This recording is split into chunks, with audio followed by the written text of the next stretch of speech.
Welcome, visitor, to Thermopylae. Thermopylae stirs many feelings in my heart. Rage at the Persians' arrogance. Regret that I could not do more. But mostly, I feel proud.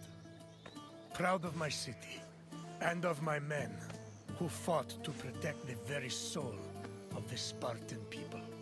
For those few fateful days, they were my brothers. I miss them all. Thermopylae was where a courageous group of Spartans stood amongst other Greek soldiers and held off the forces of King Xerxes, the Persian. When you're done, find me and we'll speak more.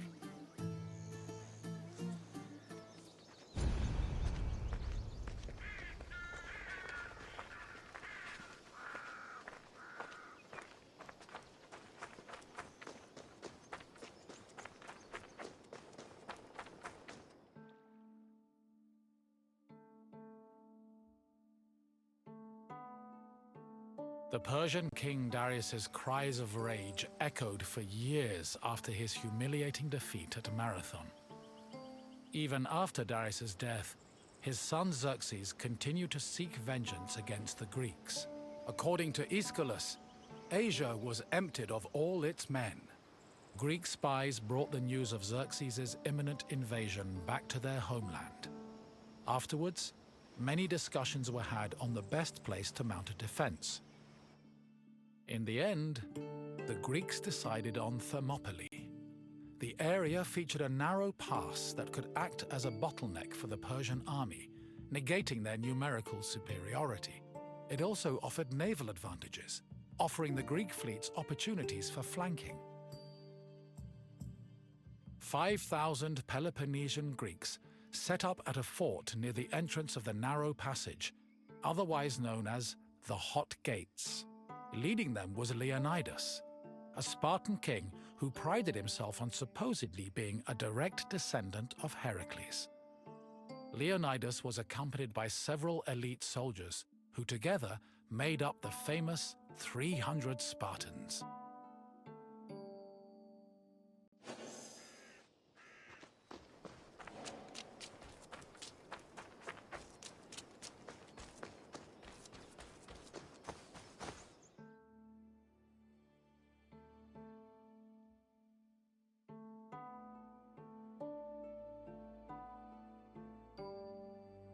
The Persian army arrived in the summer of 480 BCE, preceded by a flood of rumors regarding their strength and numbers. It was claimed they consumed 6,000 tons of wheat every day, and that they dried every river and brook they passed to quench their near-insatiable thirst.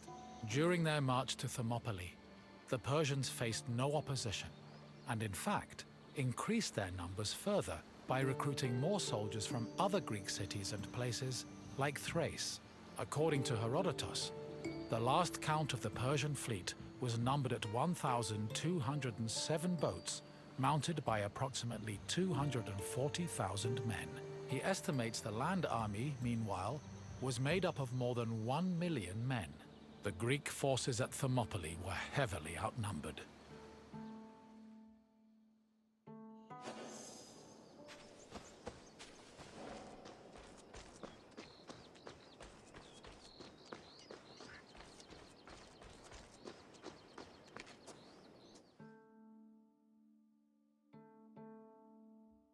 Xerxes believed that at the sight of his massive army, the Greeks at Thermopylae would flee in terror. Instead, they deliberated. The majority of the Peloponnesians wanted to engage the Persians on the Isthmus of Corinth. Leonidas, meanwhile, believed it was wiser to stay put in Thermopylae. While the Greek forces debated, a Persian horseman was sent to spy on the enemy. He returned to Xerxes with surprising news.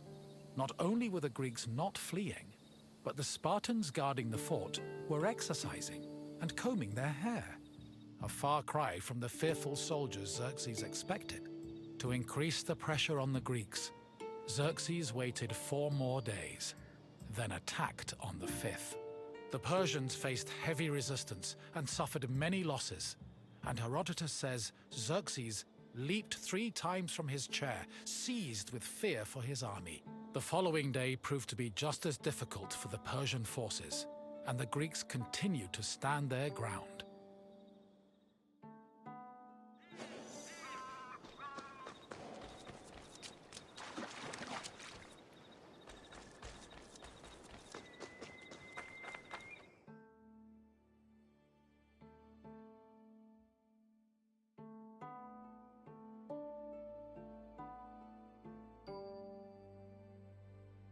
The Persians seemed poised to be held at Thermopylae indefinitely, until an inhabitant from the region came forward with information. He told the Persians of another route which could take them around Thermopylae. A Persian contingent was sent to verify the information. While there were Greek soldiers stationed to guard the route, they were forced to flee from the Persians. Thus, on the 3rd day of the battle, the Greeks were surrounded by their enemy.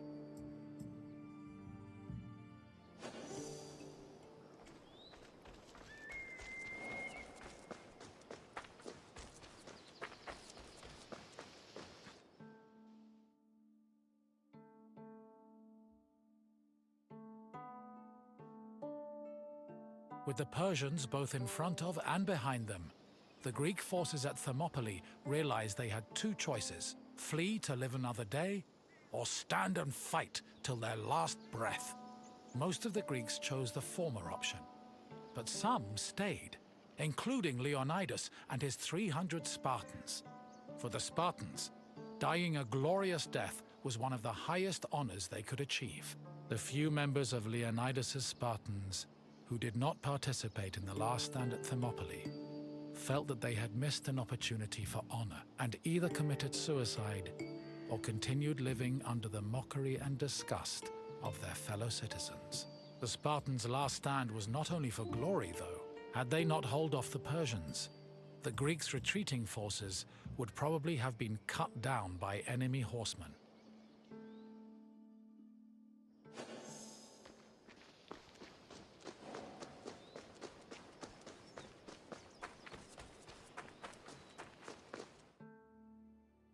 On the morning of the 3rd day, King Xerxes was assured of his victory. However, that victory did not come easy. King Leonidas himself fell in battle, and a furious fight broke out around his body. The Spartans fought to the last man, and when they had all been slain, Leonidas's body was brought before Xerxes. According to Herodotus, Persians usually honored the most courageous warriors, even if they were enemies. However, Xerxes was so consumed by rage at the Spartans' resistance that instead he cut off Leonidas's head and ordered it impaled on a stake. A statue of a lion was later erected on the hill of the Spartans' last stand in honor of Leonidas's bravery.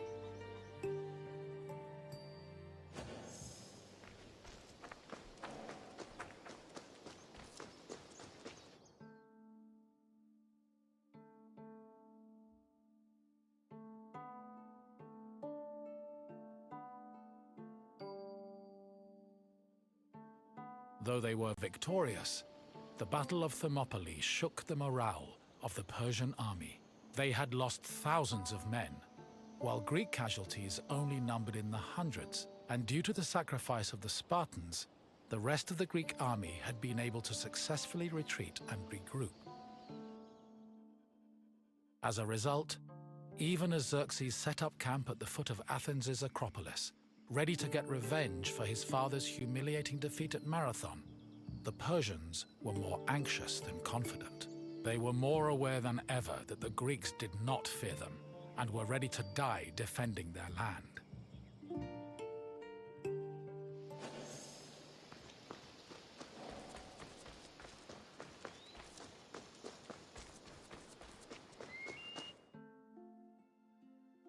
In the end, the Battle of Thermopylae was still a loss for the Greeks. However, the battle gave the Greeks a boost in morale that carried them all the way to their decisive victory over the Persians in the Battle of Plataea in 479 BCE. With the war against the Persians finally won, the Greeks were able to honor the sacrifice of Leonidas and his Spartans with memorials and poems, forever solidifying the glory of Sparta's military prowess. The newfound respect for Sparta was noteworthy, because before the war, the city was seen as no more than a bully who forced itself into the affairs of others. Thermopylae changed opinions of Sparta for the better, and gave them a legitimate claim to be one of Greece's most powerful and influential cities.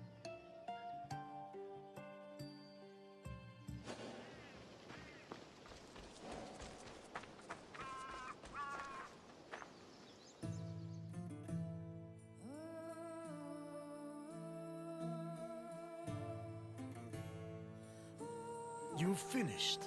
I hope you understand the magnitude of the sacrifices made at Thermopylae.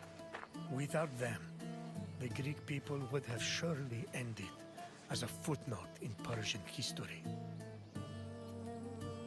Is there something else you'd like to do? If you think you're ready, let's begin. First question.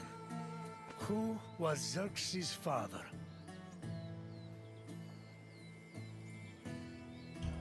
Yes. One of the main reasons Xerxes invaded Greece was to get revenge for Darius's defeat at the Battle of Marathon. Another question for you. Which battle is seen as the final victory against Xerxes' Persian forces? Correct. The Battle of Plataea helped put an end to Xerxes' invasion. One last question. How many Spartans fought at the Battle of Thermopylae? Yes, 300 of us stood against Xerxes' forces. You've done well, visitor. I have no more questions for you. Farewell, visitor.